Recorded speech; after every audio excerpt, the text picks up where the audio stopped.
Hi everyone, we are back to reading Godzilla Ate My Homework.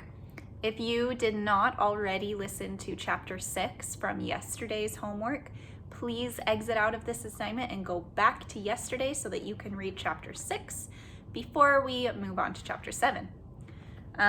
Chapter 6 was all about how Godzilla ate Parker's mom's grocery list.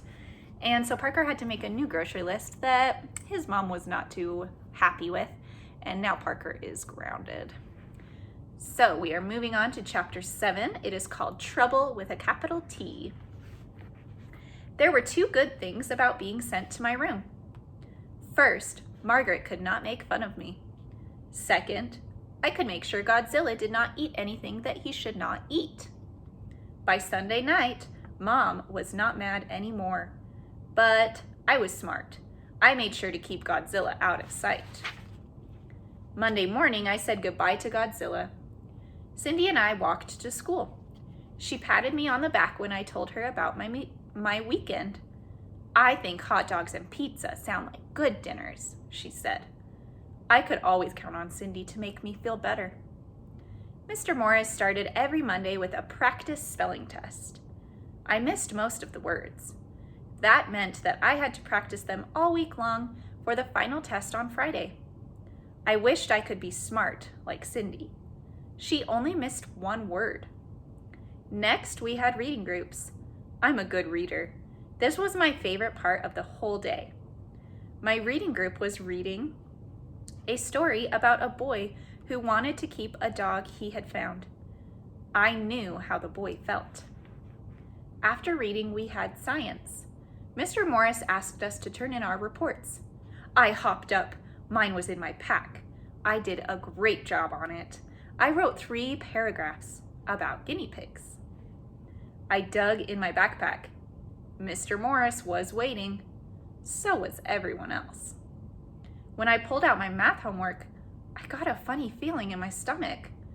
A corner of the paper was nibbled. I finally found my science report. I guess Godzilla was like me. He liked science better than math because Godzilla decided to eat my report instead of the math paper. It was completely ruined. I swallowed hard and I faced Mr. Morris. I showed him the shredded piece of paper. The rest of the class knew what I was going to say, and they giggled. Mr. Morris knew what I was going to say, and he frowned. Godzilla ate it, I said in a tiny voice.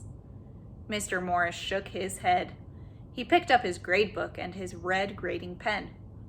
I knew what he was writing next to my name. Another F. I sat down remembering how long it had taken to write those 3 paragraphs about guinea pigs. I also remembered that I forgot to write something in my report. Keep paper away from guinea pigs. Cindy patted my shoulder on her way to recess. I didn't even bother looking up. They were playing soccer. I was rewriting my science report. Mr. Morris waited until I handed him my new report. It was only 1 paragraph long. He took a deep breath. You haven't been turning in your homework, he said. Here's a picture of Parker and Cindy and Mr. Morris.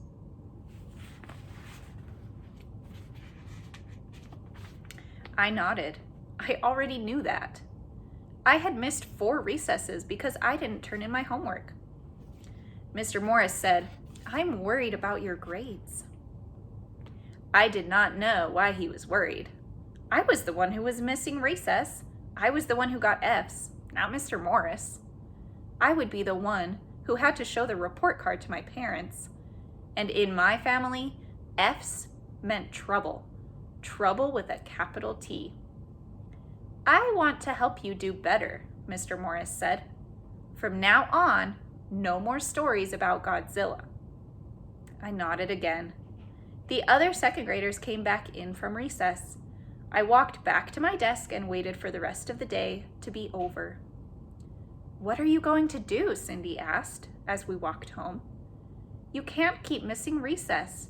We need you on our soccer team. I can't keep missing homework, I added. I'll have all F's on my report card. Cindy's eyes got really big. Your parents are going to kill you. No, I said in my most serious voice. They'll kill Godzilla. Okay, that is the end of chapter 7. You've got questions to answer. Please turn them in, and we'll see you tomorrow to read chapter 8.